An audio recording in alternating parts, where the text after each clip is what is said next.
நல்லா இருக்கும்போது ஒரு குழந்தை எப்படி செத்துடும்? வீட்டுல இருக்கிற எல்லாருமே கேக் சாப்பிடவும் நல்லா இருக்கிறோம். அப்ப குழந்தைக்கு மட்டும் ஃபுட் பாய்சன் ஆயிடுச்சா? எப்படி கேக் ஆலன்னு எப்படி சொல்லலாம்? ஒருத்தர் 2 குழந்தைங்க தானே இருக்காங்க, வீட்டுல இருக்கிறவங்க தானே இருக்காங்க. வீட்டுல இருக்கிற எல்லாரும் நல்லா இருக்குமே. இட்லி மாவு நாங்க சமைக்கிறதெல்லாம் அப்ப ஃபுட் பாய்சன் சமைச்சு கொடுப்போம் குழந்தைங்களுக்கு. குழந்தை நாங்க நல்லது செஞ்சு கொடுக்க மாட்டோமா? எங்க சாப்பாட்டு மேல போய் சொன்னா இட்லி சாப்பிட்டா வீங்குமா?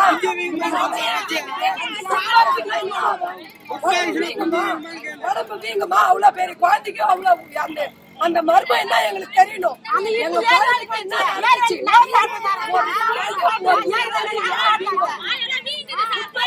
இதெல்லாம் வீங்குமா? இதெல்லாம் எங்களுக்கு தேவை. ஒரு குழந்தை நாங்க நல்லா அமைச்சோம், எந்த ஒரு நோய் நொடியும் இல்ல. எங்க குழந்தைங்க நாங்க ஹாஸ்பிட்டலுக்கு தூக்கிட்டு போல. அந்த குழந்தைக்கு இவ்வளவு நடந்த காரணம் என்ன எங்களுக்கு அந்த உண்மை தெரியணும். நாங்க நல்லா அனுப்பின குழந்தை இவ்வளவு பிரச்சனை எப்படி வந்துச்சு? அந்த குழந்தை எங்க குழந்தை ஸ்கூல்ல நல்லா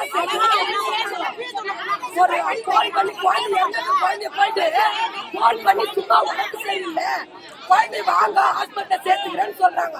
ஒரு பெற்றவங்களுக்கு தெரியலைங்க. ஆம்புலன்ஸ்ல தானே ஒரு குழந்தை ஏத்துவாங்க, ஆட்டோவுல ஏத்துவாங்களா? ஆட்டோவுல யாருன்னா குழந்தை ஏத்துவாங்களா? உடம்பு இல்லையா? அந்த பாதுகாப்பு இல்லையா அந்த ஸ்கூல்ல? ஆட்டோவுல யாருன்னா ஆம்புலன்ஸ் எடுத்து போவாங்களா? எமர்ஜென்சிக்கு ஆட்டோவுல கூட்டிட்டு போவாங்க. அப்ப அவங்க தப்பு இல்லையா? பிளே ஸ்டோர் மற்றும் ஆப் ஸ்டோரில் இருந்து பாலிமர் செயலியை QR கோடு மூலம் பதிவிறக்கம் செய்யுங்கள். செய்திகளை உடனுக்குடன் பெறுங்கள்.